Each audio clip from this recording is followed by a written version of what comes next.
Hello and welcome, everybody. This is the training on transforming your relationships with family, friends, and foes. So, what are we going to be talking about in this training today? I'm going to share with you how I dramatically changed four important key relationships in my life. First was my brother, the second was my mom, the third was my wife, and lastly, I've had many bosses over the career, but one boss I had in particular was rather difficult, and I was able to transform that relationship. And then finally, we're going to be talking about throughout the whole presentation, as I'm sharing these stories, what are the four principles to really cause transformation in your relationship with loved ones? So let's jump right in. So some of you know my backstory and how I graduated college, worked several years in government, president of student government. I did very well, was very successful in the different roles. Then I worked for the National Society of Leadership and Success in 2008. And during that time, I had a lot of successes. I was doing very well within the company. I was taking over different roles and responsibilities of the president and founder of the society, Gary Turak. And so I'm at the top of my game, right? I believe that I'm doing the best that I can, and the leaders of the organization, in this case, it was the chief founder and visionary, which was Gary, and then the president, Chuck. They basically said, Tim, we're going to groom you to become the next leader within our organization. So we're going to create a whole division of the high school version of our leadership program. And so I said, okay, whatever you guys say. And they were grooming me and trained me and do all that stuff. But it was around 2010, I was in a year into this new role where I created this high school version of the program. And I was starting to feel very down. And I was doing everything that I thought I was supposed to do. I had hired a life coach that was supporting me and guiding me. And one day in my life coach session, I asked her, I'm feeling rather down. I'm wondering whether I'm depressed or not. And she says, well, I'm not a psychotherapist. However, there is a test or an exam that you can take online that you just fill out the answers and they'll tell you whether you are actually depressed or that you need to see professional help. So I take this test and I discover it says, wow, you really need to go see professional help. You are depressed. And so I said, oh my goodness, I can't believe it. I don't even know who to contact in terms of dealing with this issue. So I had a chiropractor at the time, and I would see her every week or every 2 weeks. And I told her as soon as I walked in, like I was feeling down, she's like, you totally look depressed. She's like, why don't you see somebody by the name of Gary Spalansky? He's a shamanic and empathic healer, and you just got to see him. I know that he'll be able to help you. All right. So I'm like, okay, I'll check him out and I'll see what this is all about.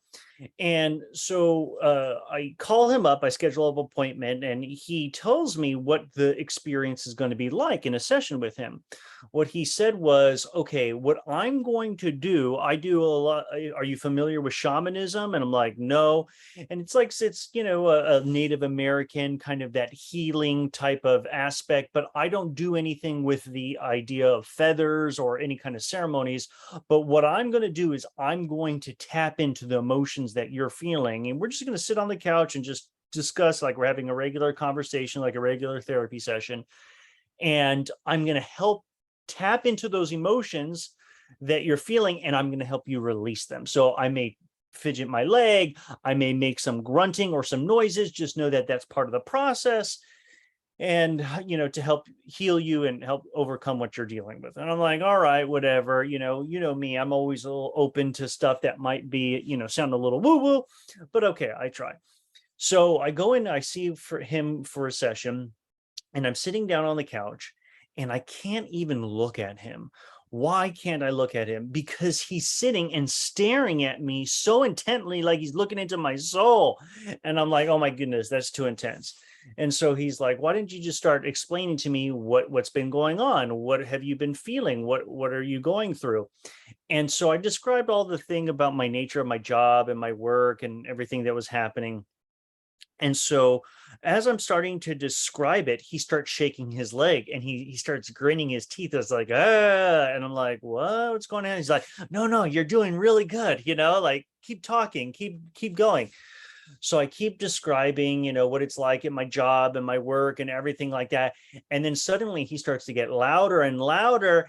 And then he's like, ah. And then suddenly, uncontrollably, I lean my head back, and what I feel is as if there is a syringe in my stomach, and what's being done is poison, like black poison, is being sucked out of my stomach.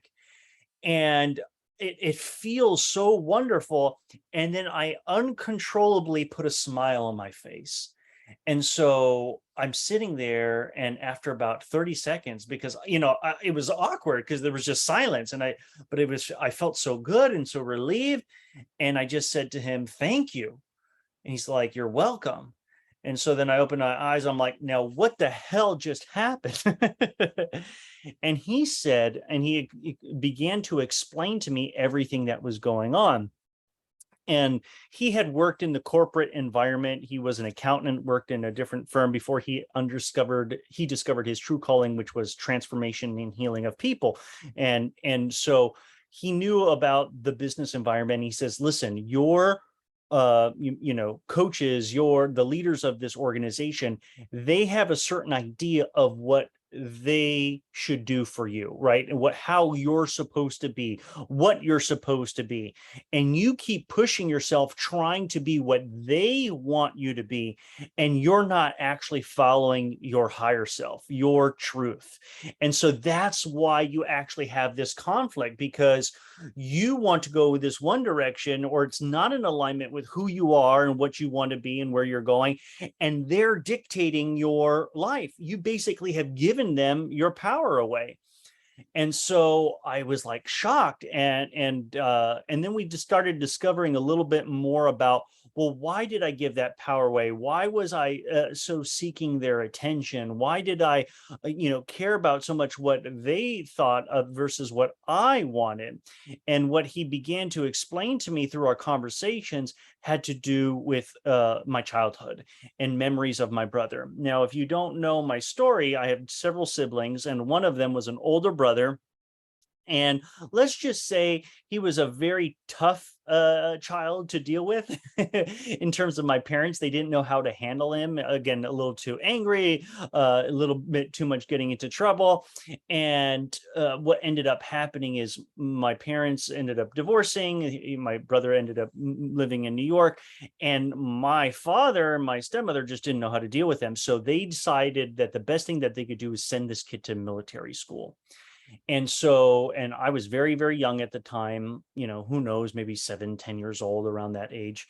And I remember my brother coming back from military school and visiting us during the summer, where I was living in California with my mom. And there was two particular events that really stood out for me. And one was, we were eating at like Taco Bell, and I was eating a burrito. And suddenly what had happened was, I just put my both arms on the table, and it was just, I was a happy little kid eating my burrito, and my brother hit me, right? And I'm like, "Wait, what happened? Why did he hit me?" And he says, "You're supposed to be eating with one arm. Your both of your arms are taking up the entire table." And he says, "If this was military school, we'd beat you up." And I can almost laugh at it now. It's so ridiculous, but at the time, it was traumatizing, right? Just this little kid. I'm like, how come nobody told me that I wasn't supposed to eat with two arms and two hands on the table, two elbows on the table? And so from that moment on, I basically tried to do the right thing. And that was just my operating procedure, to just make sure that my brother wasn't mad at me, and just follow his actions and follow what he needed to be done. And and then what happened was, I also remember my brother from military school is, I was like playing on the carpet on the living room floor, and he was in this rocking chair. And I remember he had these Nike black sandals, and suddenly I must have said something or did something, and he just started kicking me, like, like pam, pam, pam, pam, pam. I must have annoyed him, angered him some way. But again, it was more into this whole idea, like, what did I do wrong? And so, do you see that that programming as a young kid really shaped me on who I was, because I was the kid that basically says, don't be mad at me. I want to do it the right way. And so that's how it showed up everywhere I went. Whenever I was nervous, I'm like, got to do it the right way. Got to be perfect. Don't want to get, my brother upset or mad at me. Now, I can say that now. At the time, I didn't understand that, but, I was just living my life. But these are the things that I just started to discover in my therapy sessions and my sessions with, Gary, this shamanic empathic healer. And so it was very transformational, was able to let go of all that anger towards my bosses and things like that. And I basically made a decision that I'm going to tell them that whatever they want for me is not right for me. I need to follow my true purpose. I need to follow my passion. Working with high school students was not it. I wanted to get back to working with college students, et cetera, et cetera. And so what was, just to let you know, as I finished that session with Gary, he sat me on the table and did Reiki. Now, if you're not familiar with what Reiki is, it's an Eastern healing modality where they don't really touch you. They just put your hands over you. And it's all about balancing your chakra, taking any kind of energy, manipulating it so that you don't have any blockages, you don't have any, disturbances, get basically healing. And what was so crazy about after I laid down on the table and he did the session over me, again, I could actually feel the heat radiating from his hands. And something bizarre happened. And I just share with you as this is my personal experience, and it's going to seem a kind of woo-woo, a little bit of crazy, so you'll forgive me. But what I did is I felt as if somebody had grabbed my head and was uncontrollably, not on my own choice, was just moving it slowly, slowly to the right, and then went all the way, and then went slowly, slowly back all the way to the other way, and then I would just feel as he was hovering over me, like my legs would be twitching and stuff like that. And then when I was done with the session, I felt completely calm and relaxed. So I asked him, what's going on? What's happening? And he basically told me, he's like, Tim, you're very sensitive. And at first I said, like, oh, you're insulting me. Like I'm not supposed to be, I'm supposed to be tough. I'm not supposed to be sensitive. He's like, no, you don't understand what I mean. You're very sensitive in terms of this healing spiritual work that we're doing. And your body is really responding to it. And I said, why was my head moving like uncontrollably? He says, you have been suppressing yourself, having a blockage right here in your near your stomach, that where that sensation where you felt the poison being suctioned out of you. He's like, that has to do with self-esteem, that level of your chakra. And what ends up happening is there was a blockage. And so now, because we've been working on this with you, because we're clearing it and we're allowing the energy, natural energy, human beings are like magnets. We're energetic fields, we have auras and everything like that. We're vibrating, we're alive, with electricity, bioelectricity. And so that was your body, your muscles elongating and stretching and trying to get the energy flow back. And I'm like, whoa, that's really cool. And so once I had that session, after I left, my depression was cured. I felt completely better, ready to have a conversation, and I was amazed. And so I was regularly now trying to see him every kind of 2 weeks because I wanted to continue this work and learn and help benefit. So long story short, I was able to actually have a conversation with my brother and heal the past and share with him how I have carried these burdens. I have carried these ideas of trying to get his approval, trying to, have him not be mad at me because my parents split up. He was like my father figure. So I always looked up to him. And so he apologized. He's like, he didn't even remember any of those events that I was talking about, but I was glad that he acknowledged it. And now we have become very, very close. And he's actually one of my best friends where I can actually talk to him about life, career, everything like that. So we have a really good relationship. And I did end up having a conversation with my bosses, right? The individuals who I was working for, the president and the founder of NSLS. And when I told them that I can't continue working with this high school program, that I was ready for the college program, I wanted to go back to working with college students. They said, you know what, Tim, We understand. We're a little disappointed because we wanted you to take off this division and make it something really, really big, but we'll honor your request. We still value you, and let's put you into these areas. And so this is me facilitating a conference to a bunch of different college student leaders. And now I was in my element. I was happy again and everything like that. And that just goes back to like listening to your higher self. But again, taking back on how I healed this relationship with my brother starts with the principles that we're going to learn in this training. How do you transform your relationship with your loved ones? Well, the first thing is that you have to uncover your childhood trauma, right? And to really understand the programming, how you have programmed your head so that you can heal. Now, in terms of, as I shared with you before, those events that happened to me as childhood programmed in my mind, hey, Tim, if you just find out the perfect way to be and act, then people won't be mad at you. So that was my operating procedure between everything that I did. And so it was now affecting me in terms of my work performance. And I didn't even know it existed. But that's what, I was able to discover with, this empathic shamanic teacher and do these kind of therapy sessions and really kind of discover that. Now, again, for all of you, you don't even know what could be the childhood trauma. Now, when we use the word trauma, we think of like maybe like something really intense, like sexual abuse or violence, alcoholism. But here's what I want to share with you. Trauma doesn't have to be something that extreme. All it can take is one thing, one moment in your childhood, in your memory, that your mom, your dad, your siblings, an uncle, aunt did or said something. And at that point, you said to yourself, this is how I need to be. This is how I need to act. This is how I survive. And then that shapes you in terms of all the different relationships that you have with different people.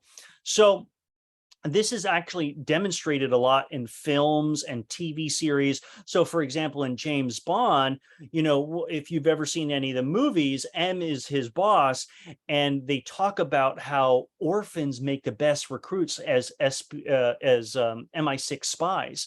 Why? Is because they have a very love and yearning for a mother or father figure to have their approval, right? Somebody who's willing to had a tough upbringing so that they can handle any challenges. Somebody who's maybe a little bit morally flexible when that they need to get something done. And again, this is not my opinion or anything like that. There are a lot of different individuals. I've actually researched a little bit about. There's a famous CIA spy, Andrew Batista, I think is his name. I may be mispronouncing it, and he's an interesting character. And I listened to his podcast and YouTube and everything like that. He's like, spies do actually have to have integrity, right? But there are a whole series of skills that you need to do in order to be a spy. But again, your childhood, how you were raised, can demonstrate how you're going to act and behave later on in life. And so another example is if you've ever seen the TV series Lie to Me. It's many years old, but was one of my favorite TV series. And it was really about how there was this doctor who was able to look at your micro expressions and determine whether you were lying or not. And guess what happened to him in his childhood? He actually saw his mother basically outsmart the psychologist doctors, that she was cured of her depression and everything. And guess what? She ended up committing suicide. And so that made him pursue a whole career in trying to discover micro expressions to prevent somebody like that from happening again. And then in the first pilot episode, he wants to recruit a new person to help with this lie detection ability. And guess what? Why is she so good at passing these diagnostic tests to tell if you were a liar?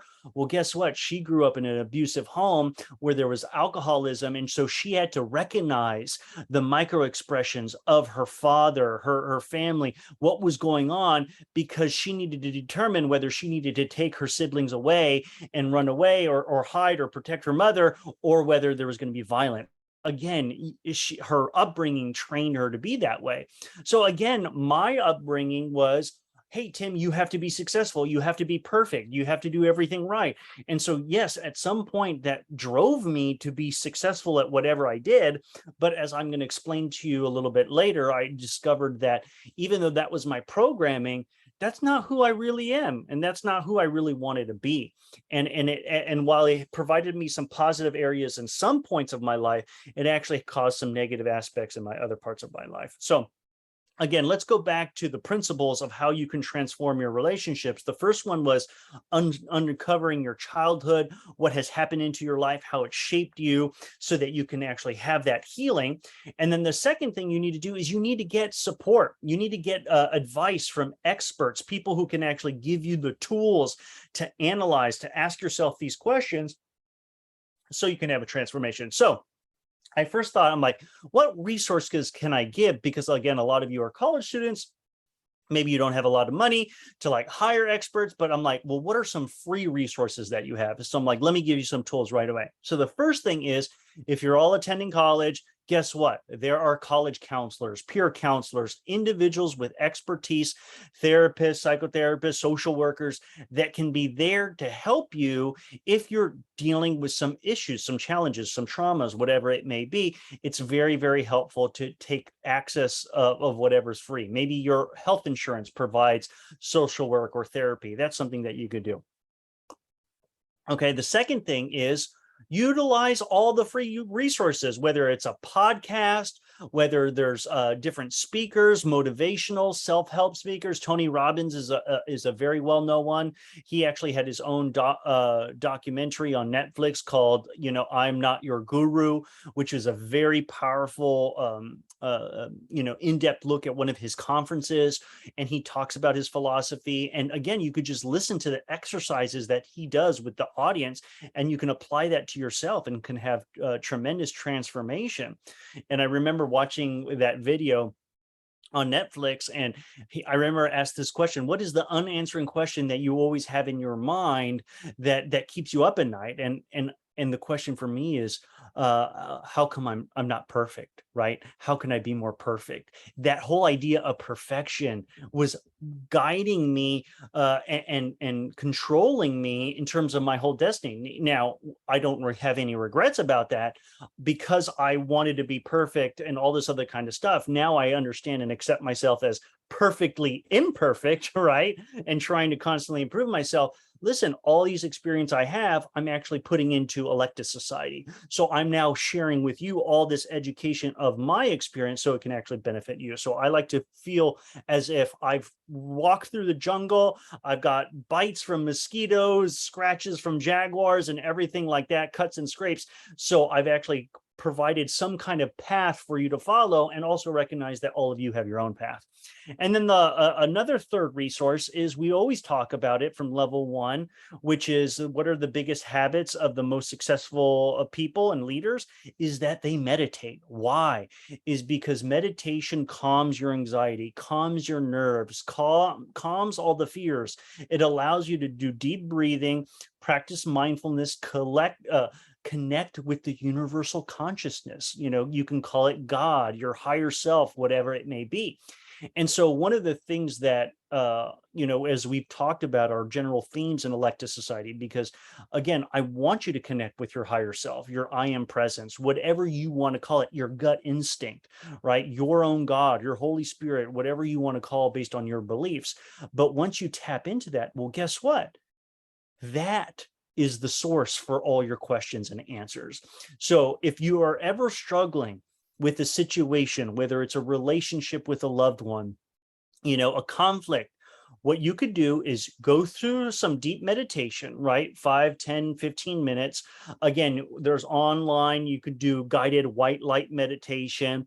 And again, just imagine yourself, do deep breathing, imagine white light coming all over you and all your muscles and everything relaxing. And when you're done, maybe after you wake up from your nap, maybe you want to set an alarm, whatever it may be, I want you to actually journal. And just write on a piece of paper, ask God, ask your higher self, what is this question that I have? And I have this question, what is the answer? And just allow yourself to write answers to those questions, and just whatever comes to your mind, just keep writing it out, and you'll be surprised that many times you can actually hold the answers within you. And again, that's what good coaches do. They don't actually tell you what the answer is.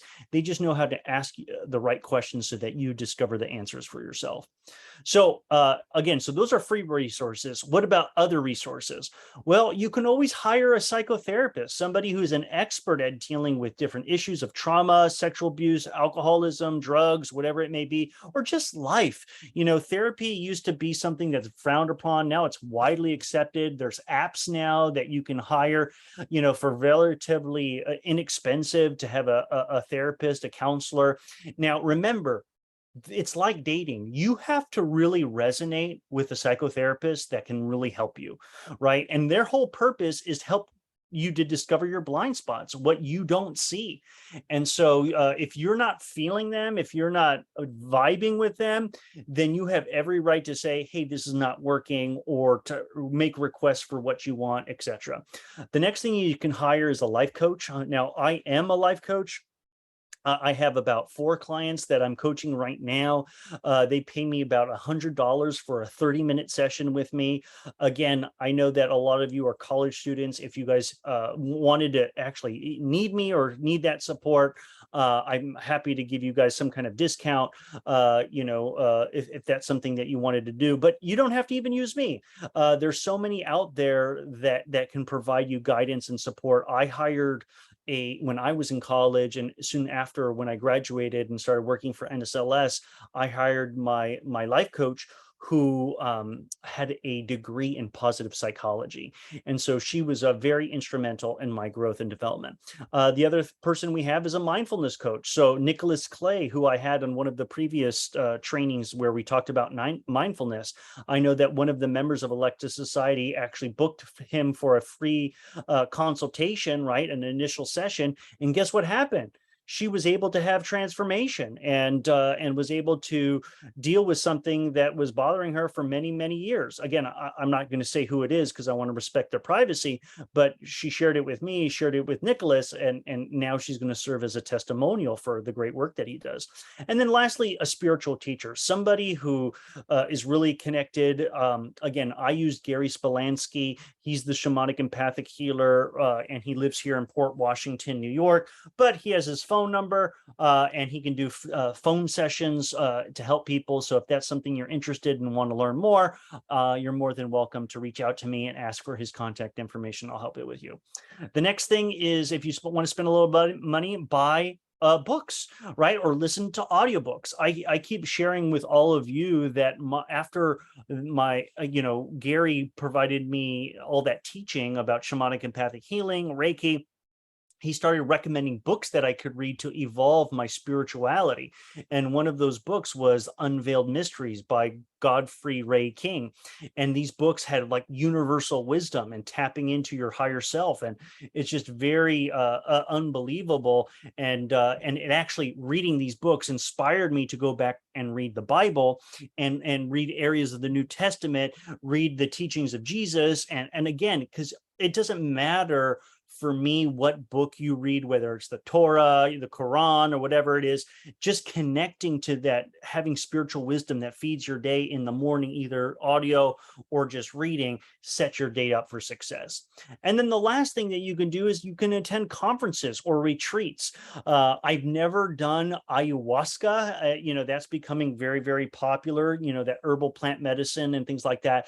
All I can share with you is that you'd have to do your research and get a lot of referrals and references, because you don't want to just have that experience and that it's not guided, supported with people who are experts at dealing with all the different emotions and traumas that can come up as a result of that experience. I've had friends who've done it and have had amazing experiences. It can be quite crazy, but again, based on what I've read and researched, it seems to always have, for the most part, very positive experiences where people feel more connected to earth, more connected to people. They feel more loving connection with others. So again, that could be a very powerful teacher with, shamans doing that work. Now, it doesn't have to be that kind of conference or retreat. As I'm going to talk to you a little bit more about this training, I did something called Landmark Worldwide, the forum, which was very transformational for me. So now we've talked about my relationship with my brother. Now I'm going to go into my second relationship, and that was with my mother. So those of you who know my backstory, I grew up in California. My parents separated. I ended up living with my mother, and it was just not a very conducive environment for me. And so when high school came, and I went to go visit my grandparents and my father, they asked me. I was very malnourished. I was not doing well in school and all those other kind of things. And they knew I was a good kid. They said, "Why don't you come live with us?" And I basically made the decision to never go back to California. I was done. I called my mother. I said, "I'm not flying back for the summer. I'm going to live with my grandparents." It was a very, very intense decision that I made, but it was going to transform the destiny of my life. And so some of you who don't know, listen, and again, I'm not, I'm at a point where I'm now have a very good relationship with my mother. But at the time, I was building a lot of resentment, and my all my other brothers had just left the house, just because my mother just didn't make what you would call the wisest decisions, and we were constantly moving from town to town. I was always the new kid in school, and there wasn't just a very high consciousness about diet and feeding people, even though we were vegetarians. But what was the final straw was, at one point, my mother, again, she remarried, had several children, and I was like taking care of the kids and changing diapers and stuff like that. And she cried to me, and she was really sad, and she's like, "I need help in this house. I need help with the kids. I can't do it anymore." And I said, "You know what, Mom? I'll take care of the kids. I'm going to step up to the plate. I'm going to do more, but I only ask you one favor. Okay, just do this one thing, and I will, do this for you." And she's like, "What's that?" I said, "You love to go to 7-Eleven and get coffee, and you love to get nachos with nacho cheese, and you bring the kids with you. And I see the little kids, they're like 3 or 4 or 5 years old, and they're drinking your coffee and they're eating those nacho chips." I said, "I just don't think that's responsible. We need to, can you please stop giving them coffee and stop giving those chips? And that's all I ask of you, because, we can't just keep feeding them like that." And she says, "Of course, absolutely, we will do that." And guess what happens? A week later, I wake up one morning, I hear the door slam. I look, open my eyes, I look out the window, and guess what I see? I see my little brother holding a coffee, my little sister holding the nachos, and I'm just dumbfounded. And I yell, I open the window, I yell, I'm like, "Mom," you know, and I didn't even say anything. It was already said, like, "What the hell is going on?" And she's like, "It's just a little sip, of coffee," right? It was just a little sip. And so to me, that was like the biggest betrayal for me. And so that was the summer that eventually I ended up going to New York and say, "This environment is just not conducive for me. I'm not going back." And so after that moment, I didn't talk with my mother for years. I mean, I'm not talking to her for birthdays, for holidays. I just cut it off, like it was done. And also my family, because there was a bitter divorce, my father didn't really, get along with my mother. My grandparents didn't get along with my mother. So what happened was I had to start thinking about my wedding. And I'm like, usually in a wedding, you have to invite your family. And how am I going to do this? I don't really have a relationship with my mom. I don't really want her to come over to New York. And maybe what I need to do is I need to have two weddings. I just can't have my mother travel. And it was really difficult for me. And I was very stressed about it. And I didn't know what to do. And so here's what happened. I ended up traveling to Canada. I went to Montreal to visit my wife's, or my fiance's family at the time. And it was for my mother-in-law's birthday, right? She had family up in that area. And there was a big party, and there was music and dancing. And my aunt, or my future aunt, on my wife's side, she had a little kid, and he was about, I would say maybe around 10 years old. As you notice, that's a very, very important age, formative years of a child. And he wanted his mom. Mommy, mommy, please, where are you? Come, mommy, mommy, mommy. And he was just like clinging on to her, like wouldn't let her go. And I'm observing this and I'm saying, what the hell is going on? Why is this little kid not like letting his mom be? And you could see the mom being frustrated and stuff like that. And what ended up happening is he finally came into the room, and I remember holding him like angry. I'm like, you stay here. You let your mother enjoy her time and dance. You stop clinging to her.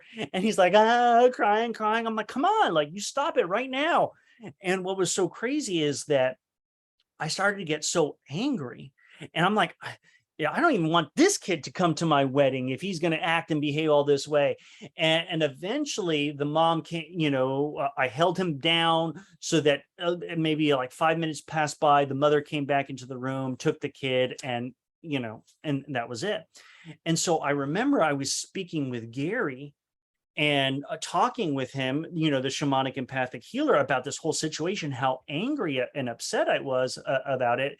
And I wanted to understand why. And it was only through this session that we had that we started talking about my relationship with my mother and being a kid and stuff like that. And he walked me through this kind of imaginary scenario where he said, I want you to envision your child, and the young version of, Timmy, and I want you to talk to him. What do you want to say to him? And again, my eyes are closed and I'm walking through this exercise and I'm just bawling. I'm just crying, in this like therapy session with him. And I'm like, I'm telling, my little version of myself, my inner child, like, it's okay. You don't have to worry. I'll be fine. I'll help take care of you. You can go back and being a kid again, and I will take it from here. You don't have to fear and all this other kind of stuff. And after I finished this exercise and like was of course bawling and crying and stuff like that and all done, I asked Gary, I'm like, what the hell happened? Why did you guide me through that exercise? What was going on? How did that relate to this other kid, that was pissing me off? And how did we end up here with my relationship with my mother? And he says, Tim, it doesn't make logical sense, but it makes perfect emotional sense. And I'm like, I don't know what the hell you're talking about. Please explain. And he says, you see, when you were a kid, your mother, wasn't making responsible decisions. So what ended up happening is you had to suppress yourself from actually being a kid. You were forced to grow up real fast and real quick. So anytime that you wanted to cry, anytime you wanted love and connection and yearn for that motherly love, because your mother wasn't around working and everything like that, you had to toughen up, right? So you actually put on this strong exterior and you said, shut up, inner child. You keep it quiet. You have to be tough. You need to grow up. And so when I was looking at this kid and he was getting me upset, what he was doing is it was causing an emotional trigger in me. I had a scar there that I didn't even know existed, but the anger was the clue that there was something wrong. And so once I was able to heal that inner child, guess what happened? I felt relieved. I felt happy. I basically said, you know what? This kid can come to my wedding. And you know what? My mom, she can come too, and I remember having conversations with my grandparents. I said, listen, I want my mother to come here and stuff like that. And they were like, okay, fine. This is the wedding. And I was able to transform that. So I was able to have a conversation with my mother, heal the past with my mother. And that was all because of working on my inner child and doing this great work. Now, I just wanted to let you know, going back to the theme of TV shows and movies, again, the truth is all around us. People who watch movies and films, why do they resonate? They tell stories, but they have universal truths and principles behind it. So these are two movies and one TV series that I highly recommend that you see.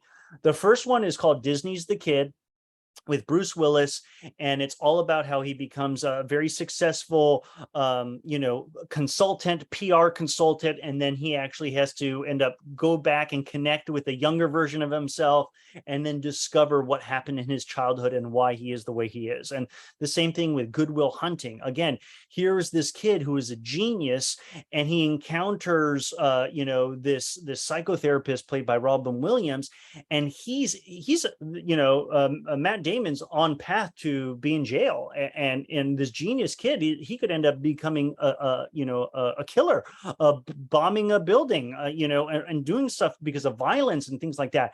And so he was able to actually work with him and overcome those childhood traumas. And then Jean-Claude Van Johnson, again, Jean-Claude Van Damme, that was the kind of like the Rock of my generation, of that kind of superhero guy. He did a lot of karate and kung fu type of movies. And so he created this series, which was kind of like a spoof on all these 1980 movies, these action movies that he did. And again, I'm not going to spoil the ending, but it still has to do with that theme of actually listening and healing your inner child and what to discover from that. So I'm going to now move on and transition to the third relationship. Okay. Now this revolves around my wife. So again, one of the things that I had married my wife in around 2011, and we were together, but I wasn't really happy, right? And I always had this complaint that she wasn't really affectionate and things like that. And so what ended up happening is, I remember that there was a leadership conference, this great organization called Landmark Worldwide, which I've shared a lot with you about, where I really learned about leadership and integrity and things like that. And some of those ideas and concepts I'm sharing with all of you. And so at this conference, I thought it was going to be a conference that I would learn new tools of healing and transformation so that I could use it for my coaching, for my training, etc. So I'm like, okay, this is all going to be educational, right? So I go there, and once I show up at the day of the conference, I had this expert facilitator says, okay, I want you to choose one goal of what you want to get out of this conference. And it can be anything. And it doesn't have to be what you originally wanted to come here for. So sit back and think, if you could transform one area of your life, what would it be? And then just poof, in my head, it's like a loving relationship with my wife. That's what I really want. And so then you do this 3.5-day conference from 10 a.m. to like 10 p.m. Now they actually do it via Zoom, which is really cool for those people who are really interested in doing it. I highly recommend it. It's like $600 something plus. And, it was a very, very good investment. And so I started learning all these concepts, and this is what they taught me. And again, it's principle number 3. In order to transform your relationships, whether it's your friends, your family, your enemies, whatever it is, change has to start with you first. Okay. And what Landmark basically did is basically said, what we do is, we're not doing here anything spiritual, even though I would assert that they do some amazing transformational things that can be very spiritual and enlightening and transformative, right? But they're not any denomination or anything like that. They are basically the study of being. It's called ontology. And so what they basically come up with is, guess what? If you want to transform your environment, you have to change what you think and what you feel and how you're acting. And that starts with you declaring who you want to be in any given moment and any given situation. So guess what? If you are angry and upset, you come into your house angry and upset, and guess what? Your kids, suddenly they start acting up and they're becoming angry and upset. And you're like, what's going on? And then you're arguing with your partner and you're like, why is everybody so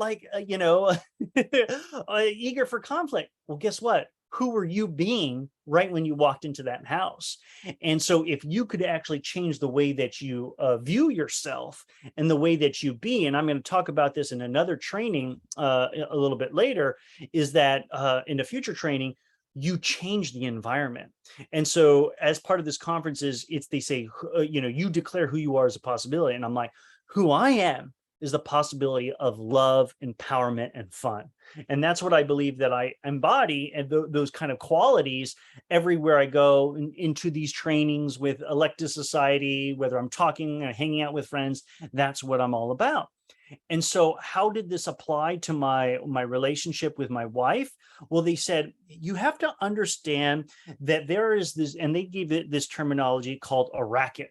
Now, if you're not familiar with a racket, it has to, it's not like the tennis thing. It has to do with the idea of like drugs and the cartels and whatever it is. And when you have a racket, it means like you may have a storefront and it says, oh, okay, here we sell X, Y, and Z, right? But that's a front. That's that's the racket. You actually think that they're a laundromat, you think that they're an electronic store, a deli stand, but then once you actually go in and you ask the right questions, get the right details, guess what? Maybe there's a whole gambling casino, maybe they're laundering money, there's something in the back that you don't really know what's going on. And guess what? That's what they called it. They called it a racket, and it says people have rackets. And I'm like, mind blown. I'm like, what do you mean? And it says, okay, here's how you identify this. If you have a racket, if you, number one, have a persistent complaint about somebody or something. So Tim, tell us what your persistent complaint is. And I'm like, well, my wife, she's not affectionate with me. She's not very loving. We don't spend a lot of quality time together, if you know what I mean, like all this other kind of stuff. Like, she's just not loving. Well, and you know what? That's all I want. I want that, a loving wife. And what they basically said is, you have to discover your way of being. There's a certain way that you're acting around your wife. And guess what? That's resulting in her not being affectionate with you. And so you have to change the way that you are being so that you can cause a transformation. So what is your way of being? You have to figure it out. But guess what? Whenever you have a racket, there's a way of you being, and then here's part two, there's a payoff, right? There is something that you gain by having this persistent complaint about this other person. And guess what? It's really ugly. And so I had to really think about it. What is it that they do? And again, they had great facilitators and to help guide me and figure that out or ask me the right questions.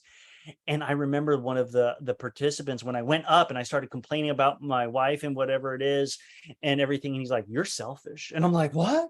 How could you say that? And it was true.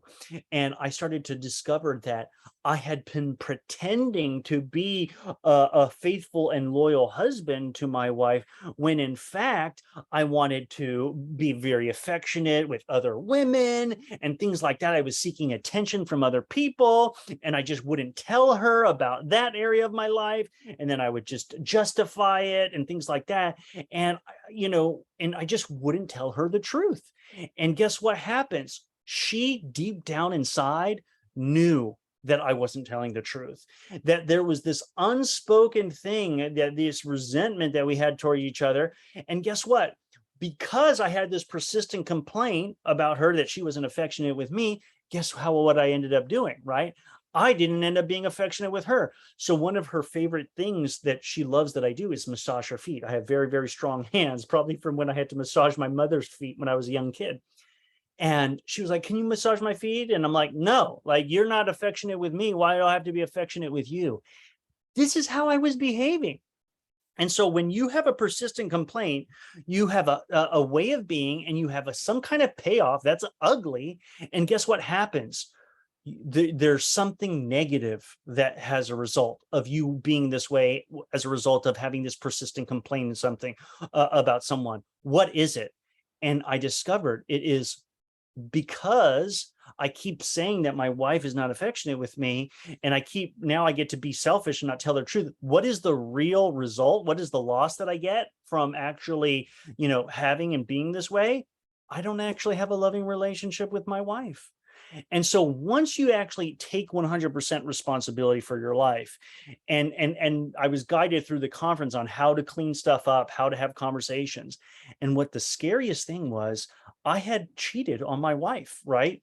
And what ended up happening is when you go to the next level of integrity, where you basically say, I'm going to take ownership of everything that I've ever done in my life and have to face the consequences. Talk about growing up and being a man, like that was tremendous amount of fear on my part, because they do these exercises. Well, what happens if all your dirty laundry and everything that you did that you're ashamed of, what if it was out in the open? What if there was a telecast right on live television? Hey, Tim Duffy did this and he did this. And I'm like, oh my goodness. He's like, face that fear, right? Because so what? That's what you did. Take responsibility. Only you can transform your life, right? Going back to the image of the mirror. And so with a lot of help and support, I ended up having a conversation with my wife. Now, here's what was so spooky. I knew, because she had threatened me many times before, if you ever cheat on me, I'm going to leave you, right? And so I had this dilemma, like, how can I tell her the truth? And I'm supposed to tell her the truth. I have to take responsibility. But then my biggest fear is that once I tell her the truth, the reason why I lie to her is because I want love and affection from her. And guess what? The moment I tell her that, I'm going to lose all my love and affection that she has for me. Like, what the hell? Like, this is a lose-lose situation. So shouldn't I just keep lying and whatever it is? It's like, no, you have to face the dragon. You have to face all your fears. And I remember having the conversation with my wife, being prepared that we were going to have to divorce. I was going to have to sell the home, and it wasn't an easy thing. My mother-in-law was living with us at the time. So it's like, am I going to kick her out? Like, this is intense stuff that you have to face real consequences with. And so it's like, I have to do this. If I'm to be happy, if I want this loving relationship, like, how committed you are to your loving relationship, do the scariest thing that you could ever do, right? That talk about jumping out of a plane, right? With a parachute, if you have that as a fear. So I did it. And as I started to tell her, like, I almost threw up in my mouth. It was so terrifying. And then once I told her, she was really mad, as you can expect, anger me. She tried to hit me, like, ended up leaving, and not staying at the house. And guess what ended up happening? We were like separated for a period of time, and eventually, lo and behold, my wife, I don't want to share other people's business or personal stories, but she had discovered somebody else in her life had also been cheated on. And what that meant was, if she was able to forgive that person, because she wanted to label them as evil, how could she not forgive me? And guess what? I even discovered later that in relationships, if you've cheated on your partner, again, I'm not creating this as a general rule, but if you end up cheating or doing something, if you actually take ownership and responsibility, the statistics show that you have a better chance of the relationship surviving than if your partner finds out that they've been deceived, right? Which I didn't know. And again, I didn't do that because of that. I just actually discovered that later. And so my wife, admitted to, or made a commitment. She's like, I'd get back with you, but you have to go seek counseling. You have to go see therapy. And I did. And I went to go see my individual therapist. And then we got a couples therapist. And that's how much I was committed to our relationship. And I was able to now have a more productive, loving relationship with her.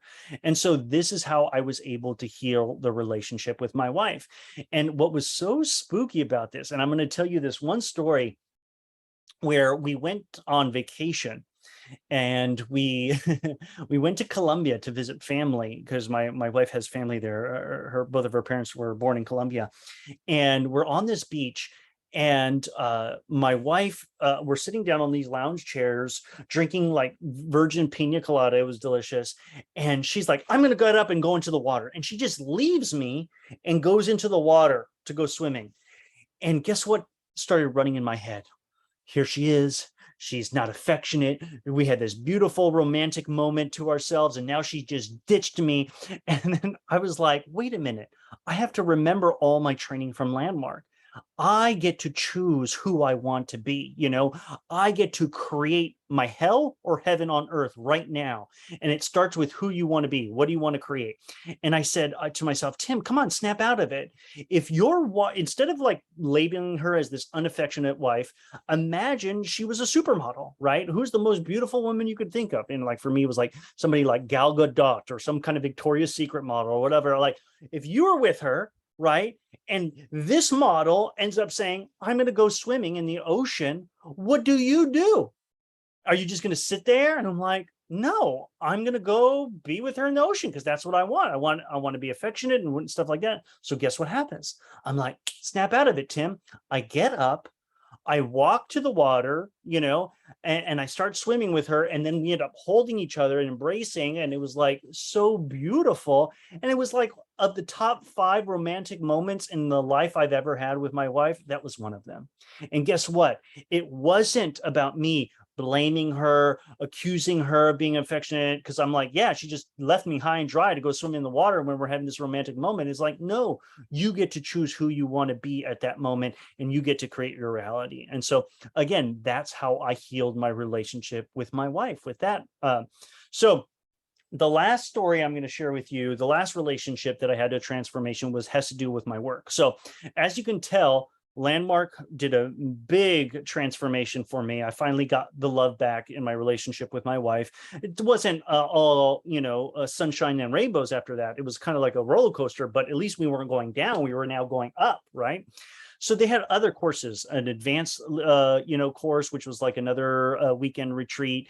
And then they had a 4-month leadership training retreat called Self-Expression Leadership Training Program, Landmark Worldwide.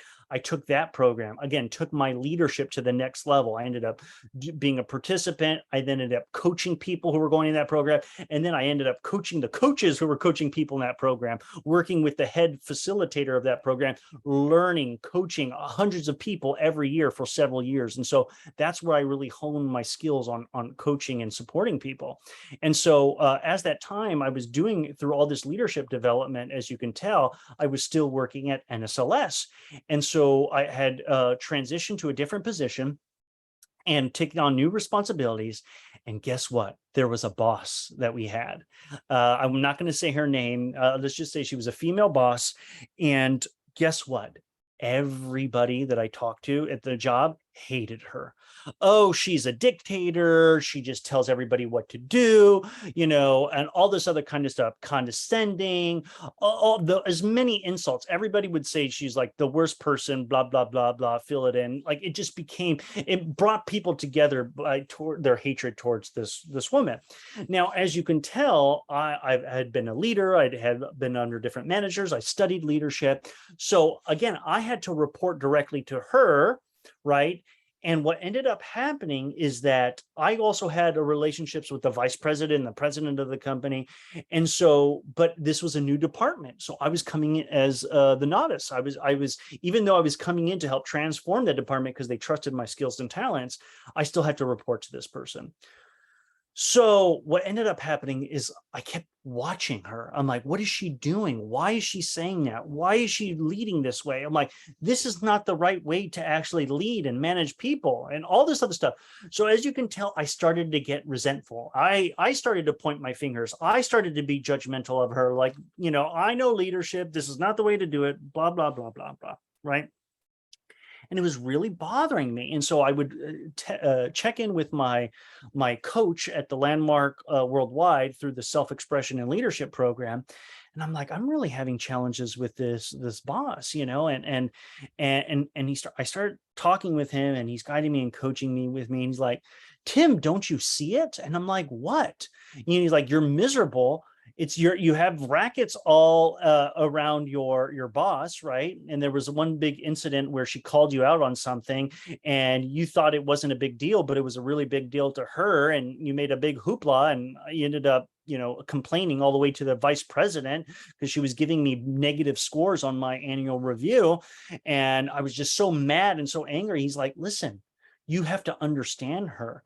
she might have her own fears on whether she's doing a good job. She's just trying to do the best of her ability. If she's becoming like a dictator and things like that, it's because she has fears. She's trying to command and control people instead of empowering people. And I'm like, oh my goodness. And he's like, instead of you judging her, why don't you actually take a reverse role? Why don't you work on actually empowering her? You know, you are leadership, you are love, you are empowerment. These are all your values and attributes. And it was so interesting because I remember the president and founder, no, the founder of the company coming up to me once and says, Tim, I haven't heard anything about you. You were our rock star employee. How come you've been quiet? How come all this other stuff? And little did he know is that that whole year I was working with this boss, I was resentful, I was angry, and it ended up showing up as performance in my work. And the moment that that coach really transformed my perspective and my look, I transformed the way I interacted with her. So I changed the way that I was being. And so one of the techniques that I've taught all of you in level 1, where I showed a video about Jordan Peterson talking about, as a clinical psychologist, how do you actually listen to people? What you do is, once they actually share their thoughts, feelings, whatever it might be, you summarize what they said and really get what they're saying, and only until you they agree that you've summarized exactly what they're trying to say, then can you actually make your point. And I'm like, this is so profound. And I took communication courses on this, but I was so blinded by my judgment, my pointing fingers, my rackets, all the persistent complaints that I had about this boss, that guess what? My selfish way of being, I don't have to do my job. I don't have to do my work. I'm going to do what I want. I'm not going to do what she wants me to do because I think it's stupid, all this other kind of stuff. So once I recognized that through my coach, he basically, that's the principle number 4. It's who do you want to be when you're actually interacting with somebody? And this is something that's very, very profound. Whenever we're actually meeting a person for the first time, or actually, let me rephrase that. If we know people, friends, families that we can't stand, once they walk into the room, guess what happens? We bring all that history. I don't like this person because they said this and they did this. And so, they're a mean, nasty person. And so guess what? You start, from the moment they've stepped into the room, you already started changing the way you're being, right? Living in the past of what that person has done to you. And it changes the whole environment of how you interact with them. And guess what? You're just waiting for them to actually say something or do something that fully confirms the bias that you had against them. And so what I had to learn is get rid of all of that. Meet with the person. You don't have to forget the past. You can accept the past of what it is, but be present in the moment and decide who you want to be in this interaction. And once you decide that, then you can actually have a conversation. And then this point that I mentioned before about listening, first seek to understand, then be understood. That's the Stephen Covey principle. What did I do differently now? So I made a decision that I was going to empower her instead of judge her as a manager and leader. And during that evaluation, guess what I did? I took 100% responsibility. I said, hey, boss, I want to apologize for this whole situation that's gotten out of hand. I was really upset, and that that you wanted X, Y, and Z. And I didn't think that X, Y, and Z was important and not a priority. And so that's going to have a negative impact. And I apologize and I take responsibility for that. And remember, guess what happens when you clean up and you apologize and you take responsibility? Do you know what her response was? She's like, no, Tim, I'm sorry. I should have done a better job at communicating my expectation. So that means that this bull, we're hitting heads and heads and heads. And I suddenly changed the way that I'm being. And then she suddenly changed the way she was being. And so then we started working together. And from that moment on, every time she was in a meeting or a room with different people, and she's like, okay, people, we have a problem. We need to do this, X, Y, and Z. Okay. And people are like, oh, that's a terrible idea. I don't think we should do that, or blah, blah, blah, blah. Guess what I did? I said, hey, boss, based on what you're saying, this is the problem and this is the solution that you want, right? She's like, yes, Tim, you get it. That's exactly what I want. I said, understood. Hey, can I give a suggestion that can help us solve this problem and maybe even be a better solution or get this done quicker or faster? And she's like, yes, tell me, what is it? And I said, how about we do X, Y, and Z? And she'd be like, 50-50. Sometimes she would say yes, sometimes she would say no. And I'm like, well, that was such a good suggestion. Like, why didn't she say yes the time, and why did she say no other times? And guess what I discovered? Remember how my coach said that she had some fears, whether she was being a good leader or not? Well, guess what? I was putting her on blast. I was actually doing this in front of all the other kind of peers. So she wanted to look like she was in charge, that she knew what she was doing. So she didn't want to take my ideas or suggestions because that would mean that she would have to change her own. See, somebody who has a lot of humility, who doesn't think that they're most important person in the room, doesn't have a big ego and stuff like that, will say, yeah, that's a better idea. Let's do that. But it wasn't the case for her. And so what I started to discover is anytime she wanted something, and wanted to come out with some solution, if I had to, I might mention it there, 50-50 chance that she would adopt it. And then the other times, you know what I decided to do? I'm just going to wait and meet with her one-on-one, alone. I'll have the conversation. I'll make sure that I understand her. I'll make a request. If I can give a suggestion, she'll most likely say yes. And then I give her suggestion and she end up doing it. Right. And so that's what I learned. And so guess what? We started healing our relationship. I had an excellent relationship with her, and everybody else still was blaming her, mad at her, things like that. It was just so crazy to see. But what I would do is I would actually tell all my colleagues and all the other people, I said, listen, she is a reflection. She's a mirror. If she's causing emotional triggers for you, you know what that means? You have to discover what she's triggering in you, right? That's something for you to look at, for you to check in.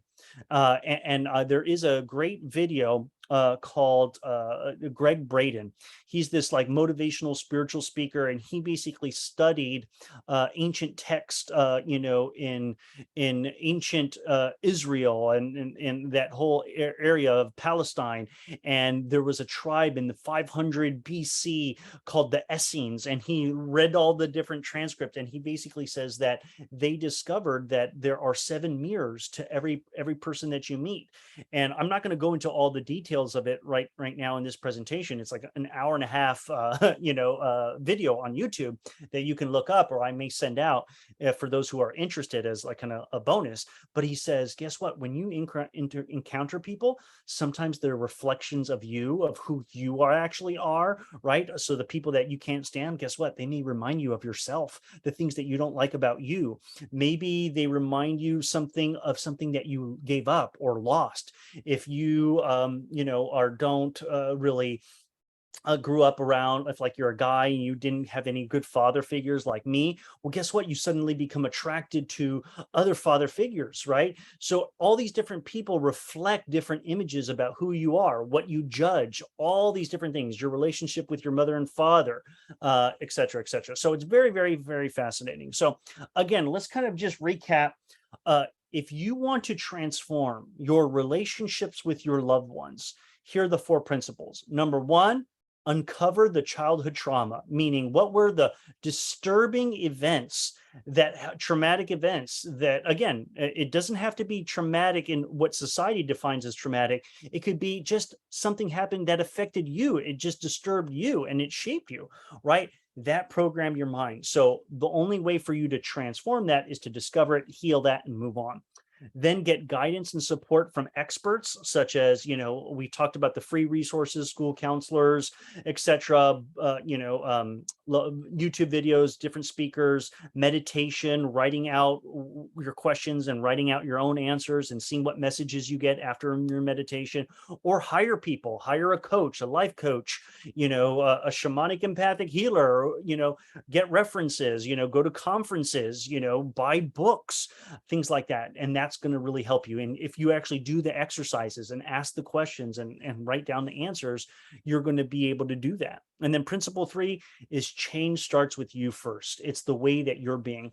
And I remember that if I said this, it's worth repeating, or I'll come to another training about it. It's whenever you enter a room, okay, I want you to think about your way of being emanates from you, almost like a light. Remember, Electus is about you being the light in that room, right? That has to go with the symbology of the whole logo of what we're talking about. If you're projecting love, I want you to think about it. It's an emotion. It's a vibration that's in the air that you cannot see with your visible eyes, right? And just like you can't see radio waves, but their radio waves are around you and you don't even see them. When you choose the way you're going to be, those emotions, right? Whether it's love, fun, empowerment, whatever it may be, it's like a mist. And that's what I want you to imagine. Every room that you step into, the moment you choose your way of being, a mist, envelops the whole entire room. And what does that mean? That means if there's another person in that room, guess what? You're going to start seeing love and empowerment and fun because that's who you're being, right? Or what ends up happening is two people will be in the room and you start to see that they're being very loving to each other, and you haven't even said anything to them. It's because it's infectious. It's like a tuning fork. If I have a tuning fork here and I have a tuning fork here and I hit it, guess what? This one is vibrating at this point, and then this one's going to start to vibrate at that same tune. And so that is the changing the way that in which you want to transform relationships. And I have to share this one more story because it's worth repeating, right? So after I did all that work with my wife, where, I changed the way that I wanted to be, and some people, it might be hard. It's like, Tim, you don't understand. You don't know my husband, right? You don't know my partner. They're annoying. They need to change, and I'm like, well, we would have to do our own coaching session. But again, I said, I have to change first. I can't just expect them to change their behavior by me changing. It causes an effect. So remember when I cleaned up with my wife and I told her, hey, listen, I cheated. I did all this other kind of stuff. I'm going to therapy and all this other kind of stuff. There was times that were really tough for me where I'm like, hey, I'm trying here. And she's like, you did this to me. You did all this, and attacking me. And guess what I was doing? I wanted to get defensive. I'm like, but you didn't give me any love. You didn't give me an affection. Again, that was going on in my head. I'm like, quiet, Tim. Who do you want to be? Who do you want to be? And there was a moment where I said, I wanted to be love and respect. Right. And so she was like yelling at me. And I'm like, listen, stop bringing up the past. I'm here. I own my responsibility, and I'm going to therapy. We're going to couples therapy. Don't negate all the work that I've done because you keep bringing it up in the past. And so that was me showing respect and being a possibility of respect, but I was actually respecting myself. And again, I could have said, you were not affectionate. I could have thrown out the daggers. I could have attacked her. And guess what? She stayed quiet. She's like, oh, and it transformed that conversation. So I don't want you to think that this is all woo-woo of just basically saying, hey, once I choose the way I'm being, my partner is going to transform. It takes practice. It takes diligence. It takes a coach to help guide you through these things. But guess what? In the worst case scenario, like, Tim, I can't stand my partner. I try to be loving. They're lazy. I don't know what to do. I tried to say, what can I do? Give positive reinforcement, all these other kind of things. And it's like, nothing's working, nothing's changing. I'm changing. I work on yourself. Then my advice would be to you is, great. You then now have a choice. You can actually give your partner a choice. You can say, listen, partner, I love you, but this is not working for us. This is what I'm committed to. This is what I want to happen. Can we work together? If not, I got to go, and that's actually being truthful and honest. And maybe the best thing for you to do is separate from that partner, but at least you were the change first, right? At least you transformed in that relationship. So very, very important point. And the last is, whenever you meet a friend, family, cousins, don't bring up all the past with them and then hit them over the head with it and just wait for you to judge them on their way that being. Choose who you want to be at that moment. And I trust you, it will be infectious. I have so many stories that I can share with you. But again, we have 10 more minutes. I've talked enough. So again, thank you so much for those of you who attended the training and those who are going to watch the recording. I love to have your feedback. What did you think of this training? Tell me what questions you have. Shania, I see your hand up. Let's start with you. Thanks so much for joining us. Hey, Tim. So I really like the presentation, and when you say, like, it really just starts with us, like how we are, and that's how we are able to have better relationships. But I'm kind of like torn because there's moments of times where when I decide to choose to be like me in terms of, like, for example, say if I have an argument with a friend Yeah. And after that argument, a friend would like want to right away like resolve it or like talk about it. But I already know myself to the point where I don't have my like I know that I don't have my emotions under control where like I could talk about stuff right away. Like I need at least like 10 minutes to get myself together and to like because I get like when I'm really, especially if I'm passionate about something or if something that's really bothering me, I get really passionate and then all my emotions are bottled up. And if I talk about it right then and there, I wouldn't know what to say. And it's like I want to get the proper words out. So it's like I have a friend where I would like before I would like tell him like, hey, like I don't mind talking about situations. It's not like I'm trying to ignore it, but it's like I need you to give me time to give me like 10 minutes to get my composure, get myself together, and then we could talk about it. But I feel like he doesn't understand that because he always still like he ignores that and still wants to like talk about it, and that gets me angry sometimes. Well, it gets me angry all the time because it's like I'm literally telling you face to face, like, hey, I'm not ignoring the issue. It's just like at this moment, I just can't talk about it because I don't have myself together. So it's like, how should I go about that, you think? Wow. Well, thanks, Shania. It's a great question to ask. Now, first of all, you're doing everything, I would say, very, very well. If you already recognize that you can get very emotional, right, and that your emotions can get out of control, and you actually want to actually have some time to process, it's perfectly acceptable for you to basically say, "Hey, I can't talk right now. Let's circle back in a half an hour. I need to cool off." Uh, and so one of the powerful things that I also learned from, again, Landmark Worldwide is that anybody who, when you want to have a conversation with somebody, people like to make requests all the time. They can either accept them, decline them, or counter offer them. Okay. So what ends up happening is what people don't they feel bad is that they when somebody makes a request, they don't even know like how to respond to it. They say no? How do they look? What ends up happening is you're making requests to him, but you're not giving him the choice to either accept, decline, or counter offer to that request. It's like, I can't talk to you right now. I'm 10 minutes. And probably what your friend is, again, I'm going out a limb. I don't really know the situation, and I'd have to like dive in more deep, but I'm speaking in the general sense. So this may apply to you or other people. It's like, maybe they have so much fear and anxiety that you don't love them anymore, or you don't care about them. And so they're like, no, please, I just want to resolve this, because guess what? If you leave and cool down, guess what that means for them? They're going to have to suffer wondering what you're thinking, and basically that's like poison to them. It's like, okay, yes, please drink this poison and suffer in 10 minutes. And when I can circle back to you, we'll come and discuss this, and they're like, no, please, please, please. So again, you have a right to your space, a right to your thing. I would explain to the individuals, like, listen, I'm about to say some nasty things to you right now, and I do not want to. Who I'm committed to is being loving, right, and understanding, compassionate, and I'm not in control of my emotions right now. I need some time to cool off. Okay, can you please just give me? I promise you, 30 minutes, 10 minutes, so that I can cool down. And so now it's a request from you. Okay. He has the opportunity to say, okay, yes, do that. Or it's like, no, that's too long, 30 minutes. It's like, okay, then what are you counter offering? What are you proposing? I need time to actually cool off. What? Fine. You can't do. Can you do 20 minutes?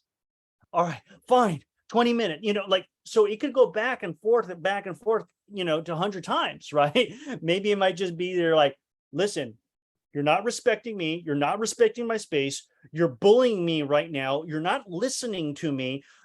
Can you repeat my words? I need to cool down. What am I telling you right now? I want to hear it. Okay. It's like, okay, you want to cool down? Yes, let me cool down, because maybe this person's so much in control of emotions that he can't actually hear your request. So again, I'm playing out all these different scenarios so that you could see, what could happen, right? But yes, you're right. I many times in situations can get angry or defensive, right? When we're being attacked, we either pull out a sword, or we pull out the shield. The shield we means avoidance, right? Like hide away, protect ourselves, or they're attacking us. Oh, I'll stab you back. I'll hurt you where it hurts, right? You're trying to attack me, I'll attack you, right? And so those are the common reactions. I would call that the ego trying to protect yourself. So you're trying to learn how to actually manage that.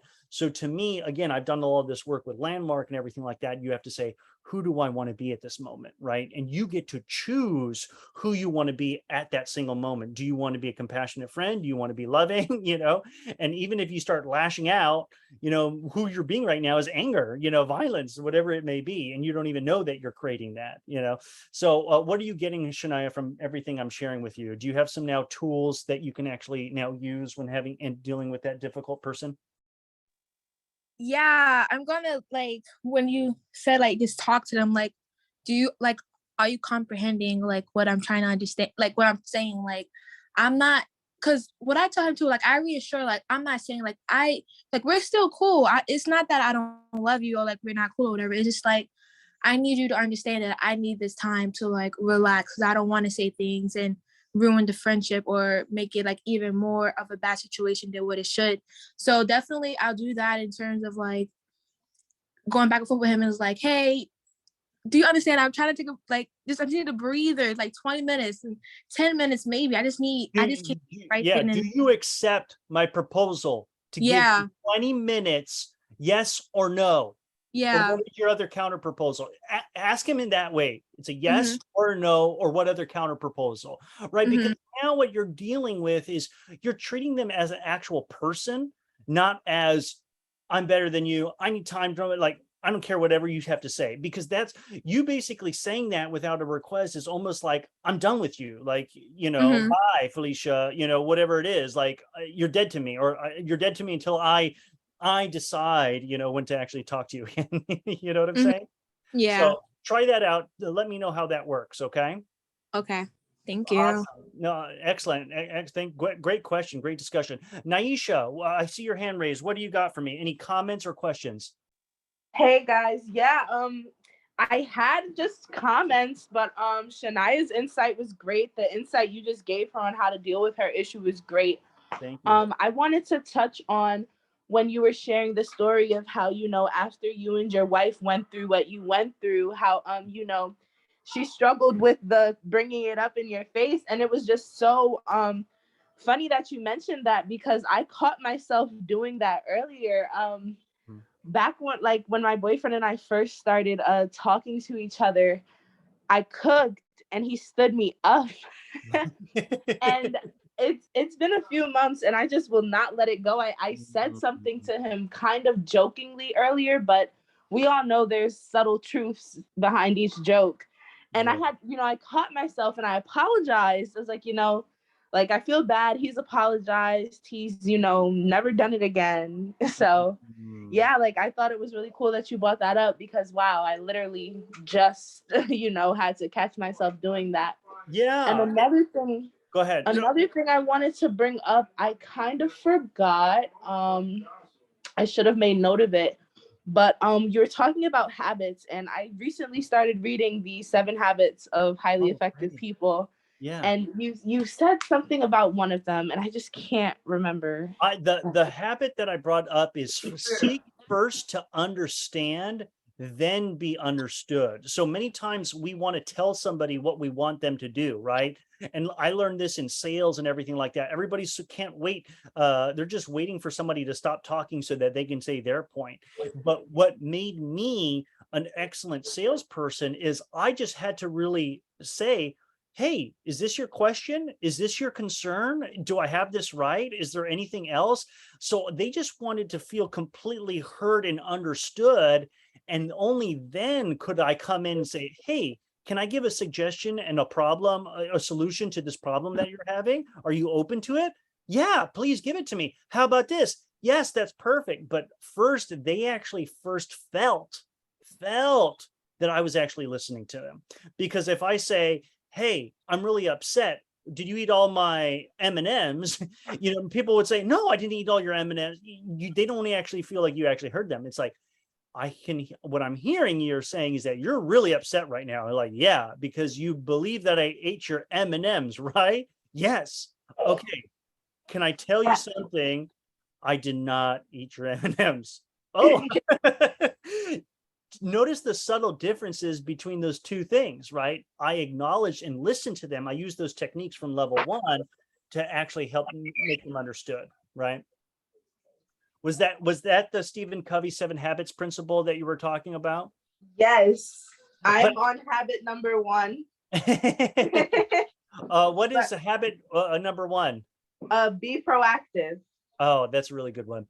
Now, again, 7 Habits is a dense material. Like, I didn't even know whether I could actually do a leadership library series on 7 Habits, because that's the type of book that every page that you read is like, could be a whole presentation. Like, it's like the PhD of leadership development. So you can't read a better book on leadership than that one. But like I said, it's one of those books that you're going to probably have to reread in order to get all those kind of different points. But I'm going to bring back, just because you mentioned it, Naisha, in terms of 7 Habits and this whole training about your relationship with loved ones. He talks about relationships a lot in that book. And one of the things that he says is love is not a noun, it's a verb. And so when people say, I want love, how come I don't get love? It's like, no, love is not something that you feel. It's actually something that you do. So if you want a loving relationship with your wife or your partner, well, then guess what you're going to have to do? Be more loving. So it's basically exactly what I was learning from Landmark. And you do this action, you do this love without any expectation of anything return. And so then therefore, what you get is love back. And then guess what happens? Shania, going back to that whole story when I was sharing with you about my wife and everything, do you know that I was taking responsibility 100% of the time for over 2 years? Meaning, for over 2 years, she still blamed me for all the problems in our relationship. She blamed me for all this other kind of stuff. I was the problem. I was at fault. And it was only one day, all right, after 2 years later, that she was having a conversation with some friends, and guess what? Boom, she had the epiphany. She basically thought that I was a weak man because I didn't fight back. She had this mistaken idea of what a man really is, and that actually a really tough man is somebody that is actually able, going back to what Naisha in 7 Habits, he talks about this principle too, separate your actions from your emotions and the stimulus. The people who have the greater power to separate from, hey, somebody spit in my face, if I get so angry and I yell at them back, I have no control over my emotions. So I was actually working on myself to not emotionally react to her when she thought that that was making me weak. And then she realized, oh my goodness, this whole time I've been yelling at my husband, saying that, living in the past, doing all this other stuff. And she apologized to me, and so and then we started to make a lot more progress after that moment. So when somebody asked the question, it's like, well, Tim, how long do I need to keep being this way before I see a change in my partner? Well, I keep saying well, I did it for 2 years. How committed are you to that relationship? But I'm not telling you have to put up with crap for 2 years. I'm saying you have to listen to your higher self. That's what this whole point was all about. Whether it was my relationship with my bosses and stuff like that. There was one point in my relationship with my wife that I actually prayed, asked my higher self, and my higher self said, leave, Michelle, leave your wife. And I basically told her we had to separate because we had worked on our relationship many years. This 2015 was when I owned up to my responsibility in that cheating. And then after 5 years, like later, like 2019, or like maybe about 4 years, we had been working on it, and she was still, ups and down. And I'm like, I want to be happy. And I trusted my higher self. Guess what happened? I told her, you know what? It was a very difficult conversation. I'm like, I think we need to separate. I'm clearly not happy. You're clearly not happy. And I was asking my higher self to guide me. Who you want to be this conversation? Love, I wasn't actually even saying much. And guess what? We separated for a moment of time, and then she came back to me and she says, listen, you know what? I don't want to separate. I recognize how great that you are. And, if I can't fix this relationship with you, how am I supposed to fix all my other future relationships? And so we worked on it. And guess what? After that moment, I had a brand new wife. I wish one of these days I'll invite her if she wants to join Electa Society, but I respect her privacy and stuff like that. But she knows that I share these stories because it really actually makes a difference. And sometimes if I could have a theme of this whole training is you have to be the change that you want to see, right? It's not up to you or to that other person. And it was, I wanted a loving relationship and I had put so much in. And if I wasn't getting the loving relationship out, it was up to me to decide whether I wanted a new loving relationship because I felt like I deserved that and I wanted that. Guess what happened? The best of both worlds happened. My wife ended up changing and now I have a loving relationship. If I was going to scale my relationship on a scale of 1 to 10, 1 being very poor, 10 being happiness, I think we're at 11. So I've discovered a new level of love that I didn't even know existed before. So I hope that gives everybody some hope. Naisha, Shania, great questions. Thank you so much. I really appreciate all your shares, all your things. So again, anybody who's watching this recording, please fill out the post assessment. I'll put it again in the chat right here so that we can get your feedback. Naisha, did you raise your hand? You want to say one more thing? Yeah, I just had one last thing. Go ahead. I wanted to touch on the books. So I from last I'm sorry, it's been a long day. From the first portion of our trainings from like last semester, yeah, when we, you had the one training where you had all of the books. I purchased the 7 Habits. I also purchased Rich Dad Poor Dad.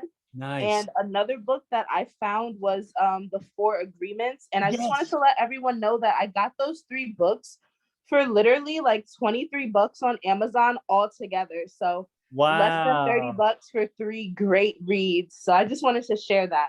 Oh, that's awesome. Thank you so much. And did you ever see the recordings? I did the Leadership Library, the once a month book series that I review.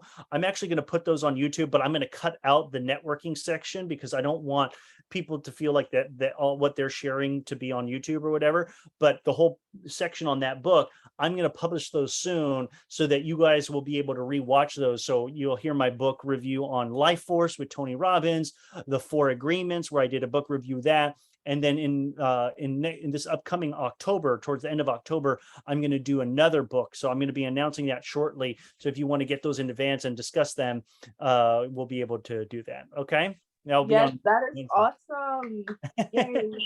Yes. Enjoy those books. Shania, any final thoughts or comments you want to say? Because your hand is still up. Just wanted to check in.